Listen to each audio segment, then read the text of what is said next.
Hi friends, నీటి మాట లోపల మనం శ్వాస విజ్ఞానం గురించి తెలుసుకుందాం.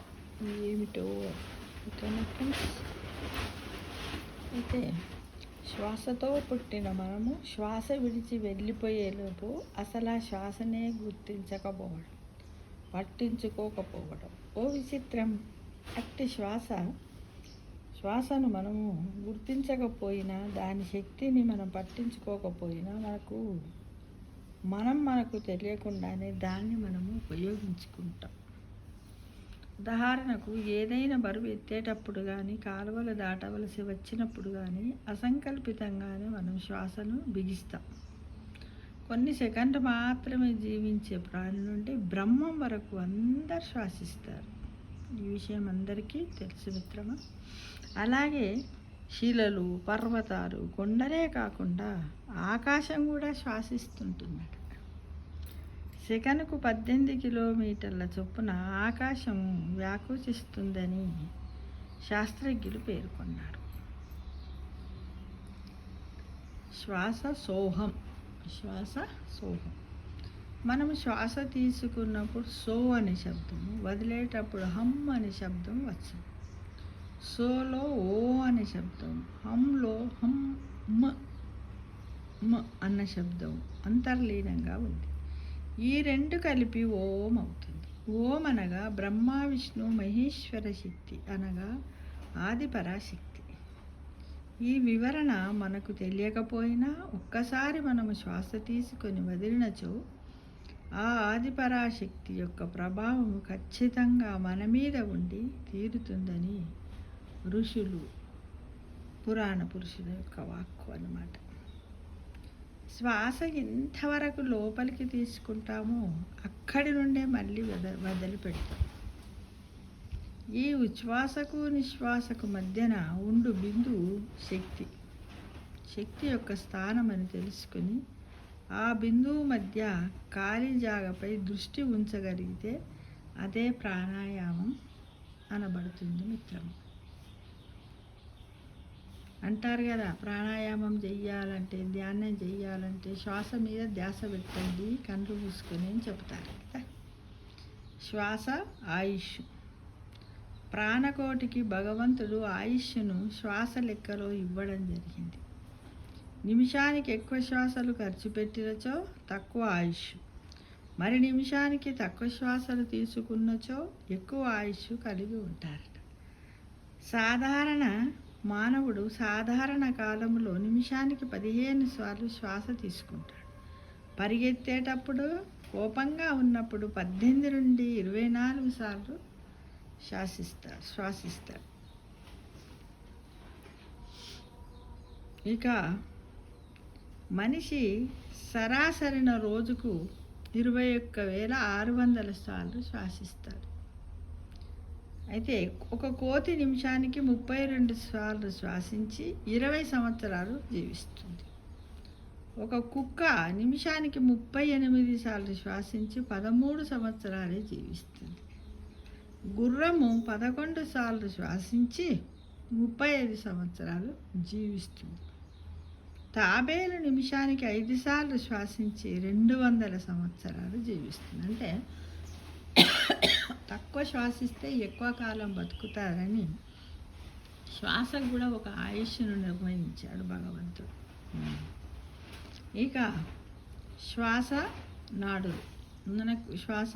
మన శరీరంలో 2,72,000 నాడులు ఉన్నాయి.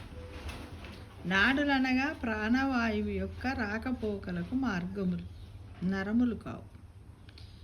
ఈ 2,72,000 నాడులలో 10 నాడులు ప్రధానమైనవి. వీటిని దశనాడులు అని పిలుస్తారు. అవి ఏంటి? వాటి గురించి తెలుసుకుందాం. ఈడనాడి ఎడమ ముక్కు రంధ్రమునందు, పింగళ నాడి కుడి ముక్కు రంధ్రమునందు, సుషుమ్న నాడి నాసికాగ్రమునందు, గాంధారి నాడి కుడి నేత్రం, అస్థిని నాడి ఎడమ నేత్రం, పూష నాడి కుడి చెవి, యశస్విని నాడి ఎడమ చెవి, ఆలంబన నాడి నోరు, లహుకా నాడి, శిశినం, శంభరీ నాడి, భూదం. అంటే మరణము సంభవించినప్పుడు పైన ఉదహరించిన 10 ద్వారాలలో ఏదో ఒక ద్వారం గుండా ప్రాణం బయటికి పోవును. వీటిలో అత్యంత ప్రధానమైనది 3 నాడు. అవి ఏంటంటే ఈడనాడి అంటే ఎడమ ముక్కు రంధ్రమునందు, పింగళ నాడి అంటే కుడి ముక్కు రంధ్రమునందు, సుషుమ్న నాడి అంటే నాసికాగ్రము నందు. మనము తీసుకుంటున్న శ్వాస కుడి ముక్కు ద్వారా ఎక్కువగా బయటకి ప్రవేశిస్తే సూర్యనాడి పనిచేస్తుంది. ఎడమ ముక్కు ద్వారా ఎక్కువగా బయటకు వస్తే చంద్రనాడి పనిచేస్తుందని తెలుసుకోవాలి. సుషుమ్న నాడి యందు శ్వాస ఆడుతున్నప్పుడు 2 ముక్కు రంధ్రాల గుండా శ్వాస బయటకు వస్తుంటుంది. ఎడమ నుండి కుడికి, కుడి నుండి ఎడమకు శ్వాస మార్చుకుంటున్నప్పుడు కొన్ని సెకండ్లు మాత్రమే సుషుమ్న నాడి యందు శ్వాస నడుస్తుంది. ఈ సమయంలో మనం ఏమి ఆశించినా అవి సిద్ధించునంట. ఇది మన పురాణవ తెలియజేశారు. సూర్యనాడి ఉష్ణ శక్తికి, చంద్రనాడి శీతల శక్తికి ప్రతీకలు. అందువలన శీతల వ్యాధులకు సూర్యనాడి, ఉష్ణ సంబంధిత వ్యాధులకు చంద్రనాడి ఉపయోగకరము. మరి సూర్యనాడి నడుస్తున్నప్పుడు ఘన పదార్థాలు, చంద్రనాడి నడుస్తున్నప్పుడు ద్రవ పదార్థాలు తీసుకోవడం ఉత్తమము.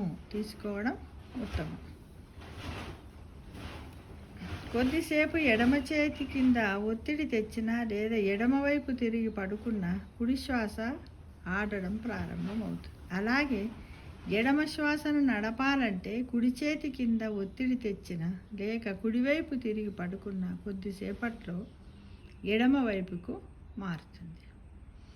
అంటే ఇది గర్భధారణ సమయంలో కూడా ఇది పుత్రిక, పుత్రుడు అనే సంతానాన్ని కూడా ఈ నాడులు యొక్క స్వరము పనిచేస్తుండగా చక్కగా జరిగినట్టయితే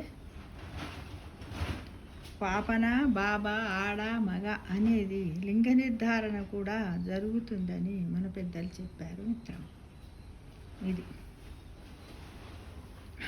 ఇక ఇక్కడ వరకు మనం తర్వాత ఏంటంటే ఇంకా మనం శ్వాస పంచప్రాణాలు అనేది ఇంకో వీడియోలో మనం తెలుసుకుందాము మిత్రం. Thank you for watching.